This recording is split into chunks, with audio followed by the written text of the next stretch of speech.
오늘 말씀의 제목은 성령 대신 나서지 마십시오입니다. 오늘 말씀은 어제와 이어지고 있습니다. 어떤 상황에 처해 있을 때 내 생각이 아닌 성령의 인도하심을 받아야 한다는 것이죠. 내 생각보다 내 생각이 성령보다 앞서면 안 된다고 말하는 것이죠.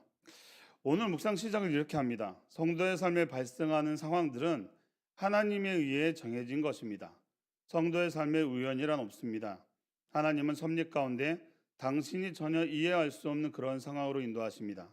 오직 성령님만이 그 상황을 이해하십니다. 라고 말씀하십니다. 성도의 삶에 발생되는 상황들은 하나님에 의해 정해진 것입니다. 사랑하는 성도 여러분, 여러분들도 그렇게 생각하시나요? 여러분들의 삶 가운데 하나님의 계획대로 지금까지 왔고 또 앞으로 흘러갈 것을 믿습니까? 우리에게 발생하는 모든 일들이 그것이 우연이 아니라고 말을 합니다. 하나님의 계획이 있다는 것이죠. 그런데 세상 사람들은 우연이 있다라고 믿습니다. 그런데 우리 기독교인들 안에는 우연이란 없다는 것이죠. 우리가 지금 이곳에서 예배 드리고 있는 상황들을 다시금 돌이켜보면 그 모든 일에 하나님의 계획이 있다라는 겁니다. 이 교회로 보내신 목적이 있다라는 것이죠. 우리가 그걸 빨리 깨달을 때 하나님의 그 크신 사랑이 나를 향하고 있다는 것을 알 수 있다는 겁니다. 어제 묵상에서 우리는 이해되지 않는 상황이 나에게 닥쳤을 때 낙심하거나 자기 연민에 빠지지 말고 그 상황을 하나님께 가져가야 합니다라고 말씀드렸습니다. 내 생각, 내 의지가 아니라 성령의 인도하심을 구해야 한다는 것이죠. 성령의 인도하심을 구한다는 건 내 생각이 성령보다 앞서지 말고 성령 대신 나서면 안 된다는 것을 다시 한번 말하고 있습니다. 여러분에게 어떤 일을 통해 마음을 요동치게 만들고 이해되지 않는 일이라 생각나는 일들이 왜 일어났을까요? 라는 고민을 해보신 적이 있지 않습니까? 하나님은 왜 그 일들을 겪게 하실까요? 그런데 지금 당장은 이해되지 않겠지만 시간이 흘러보면 하나님께서 이 일을 그래서 허락하셨구나라는 것을 알게 된다는 것이죠. 그 일이 어쩌다 생긴 일이 아니라 그 일을 통해서 하나님이 나를 만지시고 싶어 하는구나라는 것을 깨닫게 된다는 겁니다. 그런데 대부분의 사람들은 그 일을 자기 생각, 내 경험으로 해결을 하려 한다는 것이죠. 예를 들어 우리 교회 안에서 이런 일들이 많이 생깁니다. 왜 우리 교회는 다른 것 같지? 그냥 다니면 되지. 왜 자꾸 하나님 안으로 들어오라는 거야? 그런 요구를 받았을 때 많은 부담을 느낀다는 것이죠. 그런데 그 말이 틀린 건가요? 성경에 보게 되면 하나님과 성령님과 하나됨을 말하고 있잖아요. 그런데 그것에 대해서 얘기를 하면 거부한다는 것입니다. 그런데 여러분, 우리는 그 안으로 들어와야 그것을 알 수 있습니다. 내 생각을 내려놓고 그 하나님의 인도하심에 순종해야 알 수 있다라는 것이죠. 저를 포함해서 우리 교회 공동체 지체들이 그 증인들이니까요. 그런데 그것을 알기까지는 엄청난 영적 싸움이 있습니다. 사단은 그냥 넘어가지 않으니까요. 모든 술수를 동원해서 그것을 막으려 하기 때문입니다. 예전에 담임 목사님과 이런 이야기를 한 적이 있습니다. 왜 전에 다니던 교회에서는 이런 일들이 일어나지 않았을까요? 라는 물음이었습니다. 왜 그런지 생각해 보면 내가 가지고 있는 그 틀을 안 건들기 때문이라는 생각이 들었습니다. 그 전 교회에서는 그냥 열심히 하면 돼. 하나님이 이것을 원하셔? 교회에서 이것을 원하셔? 가 아닌 교회가 원하는 것들을 하면 열심히 하면 그거면 돼. 그래? 그러면 나는 그 일을 열심히 하면 되지. 라는 생각을 갖는다는 것입니다. 대신 내 것은 건들지 마. 내 안으로 들어오지 마. 나에게 어떤 것을 내 안에 있는 것들에 대해서 요구하지 마라는 그 틀을 건들지 않았기 때문이라는 생각이 들더라고요. 그런데 성령님께서 이것을 바꾸시길 원합니다 라고 말을 해도 듣지 않는다는 겁니다. 그런데 우리가 성령님을 알려면 어떻게 합니까? 그 안으로 들어와서 그 일의 역사를 봐야 한다는 것이죠. 그래서 그런 의문이 생기더라고요. 과연 마지막 때의 환란이 다가올 때 그분들은 이것을 이겨낼 수 있을까? 승리할 수 있을까라는 생각이었습니다. 저에게도 이번 주에 많은 일들이 있었습니다. 그런데 그 일에 대해서 하나님의 생각보다 더 앞서가고 싶더라고요. 그 일에 대해서 빨리 해결하고 싶더라고요. 그런데 기다렸습니다. 그리고 인내했습니다. 이 말씀을 준비하면서 성령보다 앞서지 않으려고 기도했습니다. 그런데 이렇게 기다렸을 때 하나님은 하나씩 하나님의 방법대로 그 일들을 해결해 주시더라고요. 여러분, 행동보다 빠른 것이 바로 말입니다. 말은 뱉어지면 주워 담을 수 없기 때문이죠. 그렇기 때문에 어떠한 일이 있을 때 말보다 행동보다 먼저 기도해야 합니다. 여러분이 맞다라고 생각하는 일들도 우리는 물어야 합니다. 왜냐하면 그 일을 통해서 내가 맞다라고 생각하는 그 일을 통해서 사람들이 시험에 든 사람이 있다면 그것은 맞다라고 말하기가 어려운 부분이 있기 때문입니다. 그래서 물어야 합니다. 지금 겪는 일을 통해 하나님은 무엇을 원하는 것일까? 그럼에도 잘 모르겠거든 기다려야 합니다. 왜냐하면 나에게 닥친 모든 일에 대해 내 자아가 발동해서 그 일을 해결을 하면 분명히 문제가 생기기 때문이죠. 그런데 그 일에 대해 계속 묻고 씨름하고 기도하고 순종할 때 변화된 우리 공동체의 모습을 보게 되더라고요. 사랑하는 성도 여러분, 그리고 오늘 묵상에서 챔버스 목사님은 중보기도에 대해 말씀하십니다.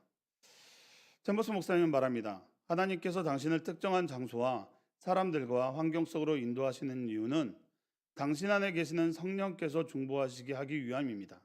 절대로 그 상황을 당신의 손으로 막으면서 이 상황을 내 힘으로 해결해야겠다, 이 상황을 지켜보며 막아야 하겠다라고 말하지 마십시오. 당신의 모든 상황은 하나님의 손에 달려 있습니다 라고 말합니다. 무엇을 말하나요? 특정한 장소, 특정한 사람들은 낯선 것을 말합니다. 다시 말해 내 생각으로 이해되지 않는 상황이 생긴 것이죠. 그런데 이 모든 상황 가운데 내 안에 계신 성령님이 중보하시기 하기 위함이라는 겁니다. 그런데 그 상황을 내 힘으로 해결하라고 막아보겠다라고 하지 말라는 것이죠. 왜냐하면 이 모든 상황은 하나님 손에 달려있기 때문입니다. 여러분, 내 안에 성령님이 중보하신다는 말씀의 의미를 아시겠나요? 중보는 내가 다른 사람을 위해서 하는 것인데 내 안에 성령님이 나를 위해 기도하신다고 합니다. 그래서 말씀 한 구절을 좀 보겠습니다. 오늘 말씀 앞절이죠. 로마서 8장 26절에서 27절입니다. 제가 이것을 조금 더 이해하기가 편하게 제가 세 번역으로 읽어드리겠습니다. 이와 같이 성령께서도 우리의 약함을 도와주십니다. 우리는 어떻게 기도해야 할지도 알지 못하지만 성령께서 친히 이루다 말할 수 없는 탄식으로 우리를 대신하여 간구하여 주십니다. 사람의 마음을 꿰뚫어 보시는 하나님께서는 성령의 생각이 어떠한지를 아십니다.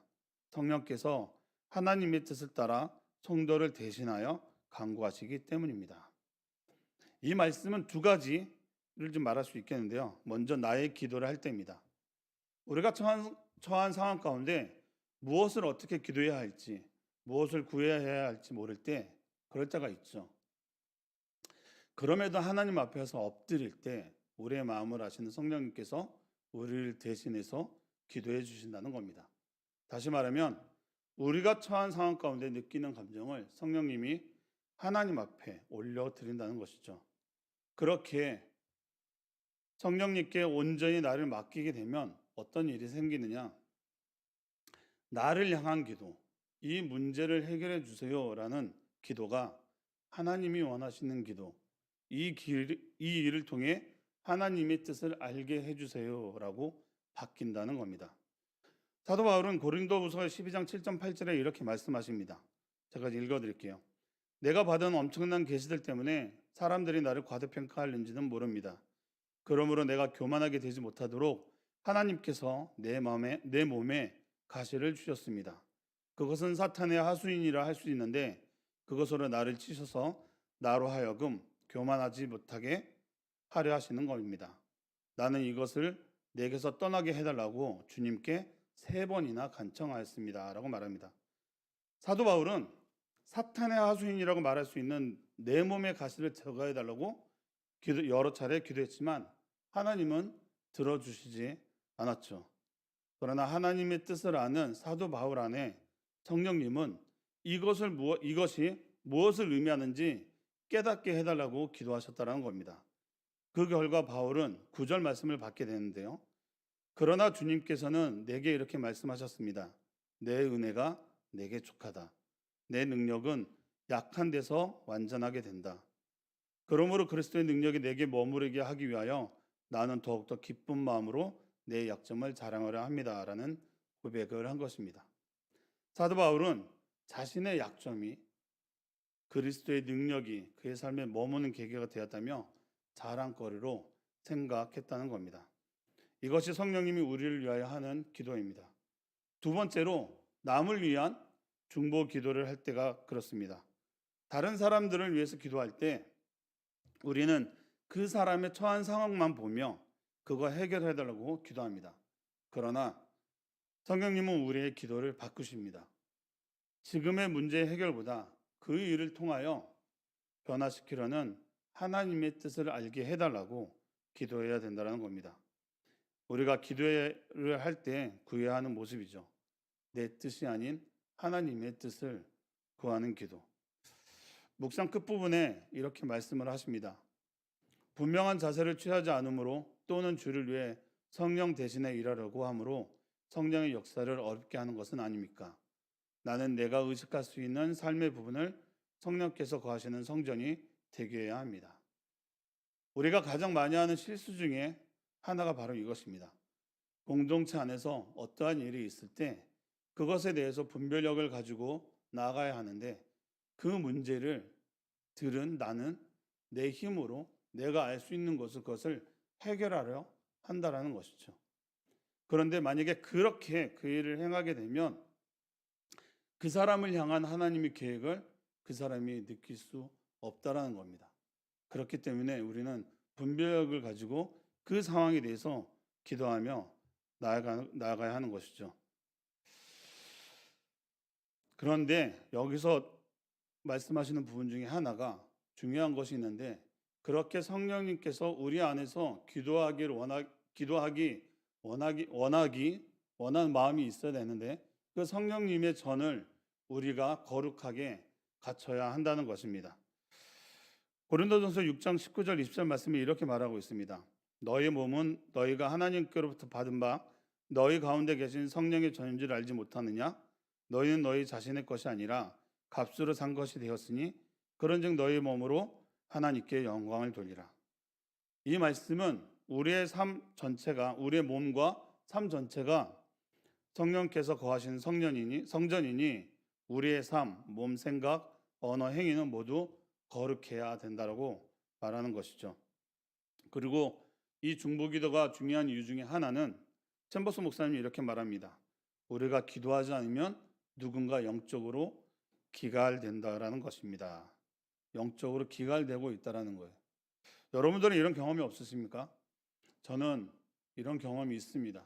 정말 아무것도 할 수 없을 때, 기도하고 싶어도 기도가 안 나올 때, 정말 주님 앞에 나가야 하는데 힘도 없고 그냥 주저앉고 싶을 때 갑자기 정신이 차리게 되고 힘이 나는 그런 순간,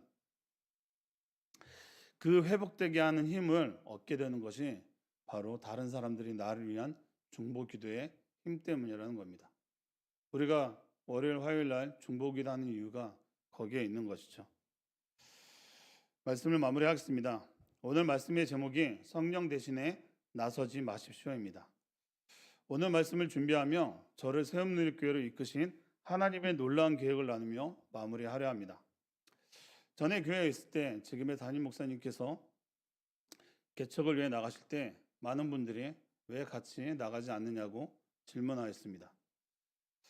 아마 예전 같았으면 그냥 따라갔겠죠.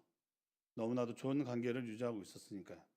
그런데 우리는 앞으로 사역자의 길을 가야 하는 사람들이니 기도를 하자.